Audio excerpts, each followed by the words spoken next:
This is from the War Zone. Mothership sought by Navy for Southern Command operations. The ship will be capable of launching and recovering helicopters, drones, and small boats, and acting as a sea base for operations.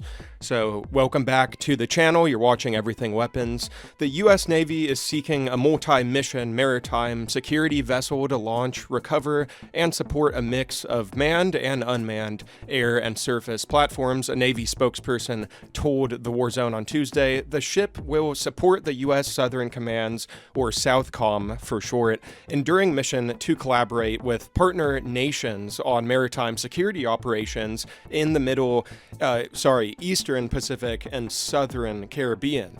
The special mission vessel is envisioned as a versatile mothership designed to significantly enhance maritime domain awareness and response capabilities. The spokesperson added, quote, "These operations are crucial for conducting command and control, surveillance, and interdiction missions across vast stretches of the open ocean." The Navy was responding to the Warzone's questions about request for information, or RFI, about the ship that was published Monday on the government's contracting website. The request comes as a contract for the ship currently performing this mission expires in 2028, which we'll get to later in the video. The need for a vessel like this exists as U.S. forces and America continue a long battle with drug traffickers in the region, including ongoing strikes on boats claimed to be operated by smugglers. The strikes have generated a great deal of controversy, with claims they violate the rules of armed conflict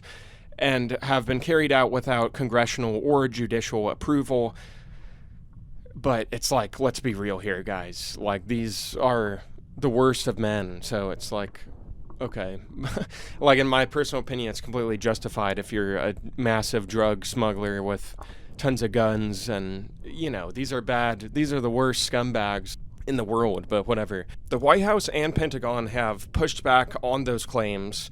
To obtain this special mission ship, the Navy is looking for both the design and new construction of a vessel, as well as the acquisition and necessary modification of an existing vessel, the RFI explained. Interest parties should seek to use existing non-developmental platforms to the maximum extent possible, while the Navy is open to how the ship is ultimately developed. There are a number of requirements it must meet. The Navy wants a steel monohull or catamaran that's between 300 and 400 feet long and can travel at a 10-knot minimum sustained speed with a range of just under 10,000 nautical miles at 9,600 nautical miles.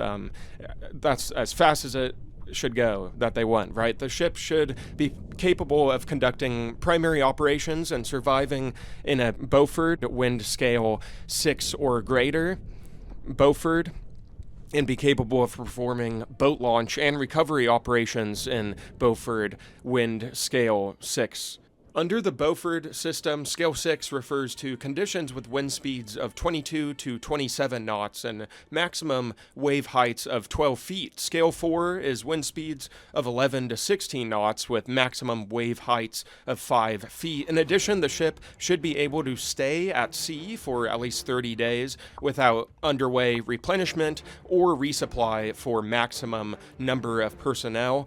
The ship's flight deck and helicopter pad needs to be able to launch and recover Sikorsky SH-60, MH-60 Seahawk, MH-60T Jayhawk, and MH-65 Dolphin helicopter choppers.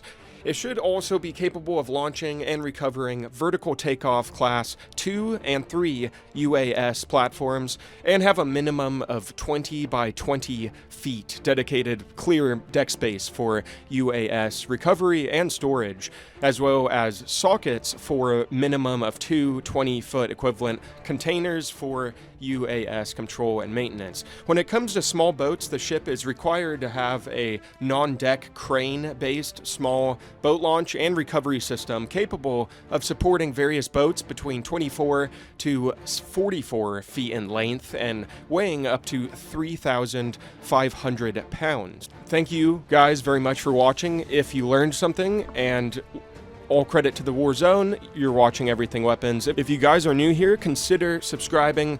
Smash the like button. A thumbs up is greatly appreciated, and type us a comment what you thought about this episode. Take a look at my older videos on the channel, lots of videos to binge watch, and ring the bell if you don't want to miss anything we post in the future. Have a decent week, and I will see you guys later.